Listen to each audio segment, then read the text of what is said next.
നമസ്കാരം.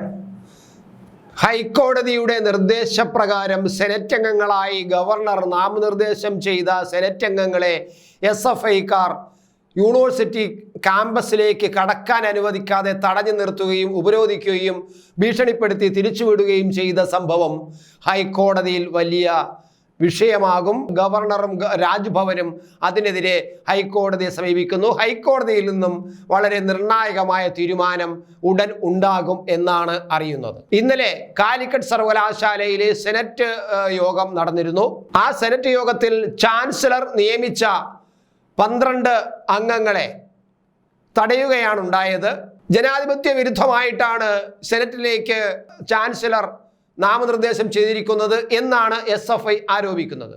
അത് SFIയുടെ ആരോപണത്തിൽ ഒരുപക്ഷെ തെറ്റുണ്ടോ ഇല്ലേ എന്നതല്ല പ്രശ്നം. അത് SFIക്ക് അത് ആരോപിക്കാം. കാരണം ജനാധിപത്യ രീതിയിലല്ല എന്നാണ് അവർ പറയുന്നത്. അതുകൊണ്ട് തന്നെ അവർക്ക് അവിടെ ഉപരോധം ഏർപ്പെടുത്താനും ഉപരോധ സമരം പ്രഖ്യാപിക്കാനും അവകാശമുണ്ട്. എന്നാൽ ആ ഉപരോധ സമരം പ്രഖ്യാപിക്കുന്നിടത്തെല്ലാം ആരെയും തടയുന്ന കാഴ്ച, ഭീഷണിപ്പെടുത്തി തിരിച്ചുവിടുന്ന കാഴ്ച, അത് അക്രമമാണ്. അത് ജനാധിപത്യ രീതിയല്ല. ഇന്നലെ കാലിക്കറ്റ് സർവകലാശാലയിൽ നടന്നതും അതുതന്നെ. 2 ഗേറ്റിലും ഉപരോധം നടത്തി പ്രതിഷേധിച്ചു. അവരെ അങ്ങോട്ട് കയറ്റി വിടില്ല എന്ന് പറഞ്ഞുകൊണ്ട് തന്നെയാണ്, പ്രഖ്യാപിച്ചുകൊണ്ട് തന്നെയാണ് ഒരു സമരം നടത്തിയത്.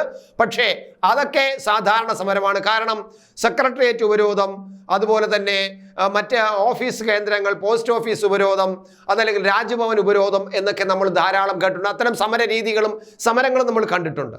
എന്നാൽ സെക്രട്ടേറിയറ്റ് ഉപരോധം എന്ന് പറയുമ്പോൾ സ്വാഭാവികമായിട്ടും സെക്രട്ടേറിയറ്റിൻ്റെ വടക്ക്, തെക്ക്, അതുപോലെ എല്ലാ ഗേറ്റുകളും, അതുപോലെ അപ്പുറത്ത് കിഴക്കേ ഗേറ്റുകളെല്ലാം ഉപരോധിച്ചാലും കൺട്രോൺമെൻറ്റ് ഭാഗത്തെ ആ ഗേറ്റ് വലുതായിട്ട് ഉപരോധിക്കാറില്ല. അതുവഴി മന്ത്രിമാരും ഉദ്യോഗസ്ഥരും കയറി പോകാറുണ്ട്. അതാണ് രീതി, അതാണ് ജനാധിപത്യ രീതി. കാരണം ഉപരോധം ആരെയും ഞങ്ങൾ സെക്രട്ടറിയിലേക്ക് കാലുകുത്താൻ അനുവദിക്കില്ല, മന്ത്രിമാരെയും ഉദ്യോഗസ്ഥന്മാരെയും സെക്രട്ടറിയിലേക്ക് കയറ്റില്ല എന്ന് പറഞ്ഞുകൊണ്ടാണ് സാധാരണ ഉപരോധം പ്രഖ്യാപിക്കാറുള്ളത്, സമരം നടത്താറുള്ളത്.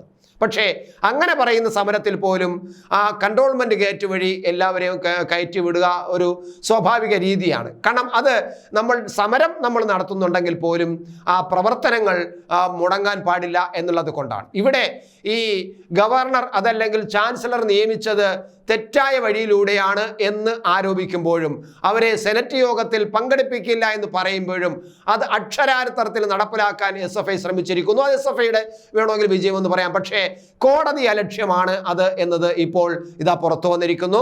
അത് കോടതിയുടെ നിർദ്ദേശപ്രകാരമാണ് ചാൻസലർ അത്തരത്തിൽ കുറച്ച് ആൾക്കാരെ സെനറ്റിലേക്ക് നിയമിച്ചത്.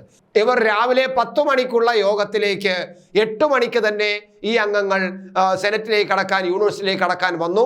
കാരണം ഉപരോധം പ്രഖ്യാപിച്ച സ്ഥിതിക്ക് തങ്ങൾക്ക് കയറാൻ പറ്റാതായാലോ എന്ന് വിചാരിച്ചിട്ടായിരിക്കാം ഇവർ 8 മണിക്ക് മുമ്പ് തന്നെ അവിടെ എത്തിയത്. പക്ഷേ അതിനു മുമ്പ് തന്നെ സമരക്കാർ അവിടെ വരികയും അവിടെ തടഞ്ഞു നിർത്തുകയും ചെയ്തു. മാത്രമല്ല അവിടെ ഈ സെനറ്റ് യോഗത്തിൽ പങ്കെടുക്കാൻ വന്ന അംഗങ്ങളെ ഓരോരുത്തരെയും ഇവർ തടഞ്ഞു നിർത്തി ചോദ്യം ചെയ്തു. നിങ്ങളുടെ പേരെന്താണ്, നിങ്ങൾ എവിടെ നിന്ന് വരുന്നു, നിങ്ങൾ ഏത് പാർട്ടിക്കാരനാണ് എന്ന് ചോദിച്ച് ഐഡന്റിഫൈ ചെയ്തിട്ടാണ് SFIക്കാർ അങ്ങോട്ട് കയറ്റി വിട്ടത് എന്നതും ഒരു യാഥാർത്ഥ്യമായി നിൽക്കുന്നു. അത് കോൺഗ്രസ് അംഗങ്ങളെയും CPM അംഗങ്ങളെയും ലീഗ് അംഗങ്ങളെയും ഒക്കെ അങ്ങനെ തന്നെ നേരിട്ട് കണ്ടാൽ അറിയുന്നവരെ കയറിപ്പോൻ പറയുകയും SFI നേതാക്കൾക്ക് സംശയം തോന്നിയ എല്ലാവരെയും പിടിച്ചു നിർത്തി ചോദ്യം ചെയ്ത് പേര് ചോദിച്ച് ഐഡന്റിറ്റി കാർഡ് നോക്കി കൃത്യമായിട്ടാണ് അവർ കയറ്റിവിട്ടത്. ഇത് കൃത്യമായിട്ടും ഇതൊരു അക്രമ സമരത്തിൻ്റെ ഭാഗമാണ് എന്നാണ് എതിർകക്ഷികൾ ആരോപിക്കുന്നത്. അത് പ്രത്യേകിച്ച് രാജ്ഭവൻ ആ തരത്തിലാണ് ഇതിനെ വിലയിരുത്തിയിരിക്കുന്നത്. അതുകൊണ്ട് തന്നെ രാജ്ഭവൻ ഹൈക്കോടതിയെ സമീപിക്കുന്നു. ഹൈക്കോടതിയുടെ നിർദ്ദേശപ്രകാരം നിയമിച്ച ആളിനെ എന്തിനാണ് തടഞ്ഞു നിർത്തിയത്? ഹൈക്കോടതി അലക്ഷ്യ കേസാണ്, കോടതി അലക്ഷ്യമാണ് എന്ന് പറഞ്ഞുകൊണ്ടാണ് അത് രാജ്ഭവൻ മൂവ് ചെയ്യുന്നു. ഇപ്പോൾ ഹൈക്കോടതിയിൽ വളരെ താമസിയാതെ തന്നെ ഹൈക്കോടതിയിൽ നിന്ന് ഇത്തരത്തിൽ ഇതിനെക്കുറിച്ച് SFIയുടെ സമരത്തിന് അനുകൂലമായിട്ടോ അല്ലെങ്കിൽ SFI സമരത്തിൽ ഇടപെട്ടുകൊണ്ട് ഹൈക്കോടതിയിൽ ഒരു തീരുമാനം വരാൻ സാധ്യതയുണ്ട്. രാജ്ഭവൻ തന്നെയാണ് നേരിട്ട് ഹൈക്കോടതിയെ സമീപിക്കുന്നത് എന്നാണ് അറിയുന്നത്. അങ്ങനെയാണെങ്കിൽ അതിനെതിരെ ഹൈക്കോടതി എന്ത് നിലപാടെടുക്കും എന്നാണ് നമ്മൾ കാണുന്നത്. പൊതുവിൽ ഹൈക്കോടതി കഴിഞ്ഞ കുറച്ച് ദിവസങ്ങളായി കോടതികളെല്ലാം തന്നെ ഈ ഗവൺമെന്റ് ഗവൺമെന്റിന്റെ രാജയാത്രയെ പോലും വിമർശിച്ചു കൊണ്ടിരിക്കുകയും തടഞ്ഞുകൊണ്ടിരിക്കുകയും അതല്ലെങ്കിൽ അതിനെ ഇന്നലെ തന്നെ ഹൈക്കോടതി നിങ്ങൾക്ക് ആഘോഷം നടത്താൻ കാശുണ്ടല്ലോ, പാവങ്ങൾക്ക് വിധവാ പെൻഷൻ കൊടുക്കാൻ കാശില്ലേ എന്ന് ചോദിക്കുന്ന അവസ്ഥ വരെ എത്തി നിൽക്കുന്നു. ആ പശ്ചാത്തലത്തിലാണ് ഇപ്പോൾ ഈ SFIയുടെ സമരം കോടതി അലക്ഷ്യമായി കോടതിയിലെത്തുമ്പോൾ എന്താണ് സംഭവിക്കാൻ പോകുന്നത് എന്ന് നമ്മൾ നിരീക്ഷിക്കുന്നത്.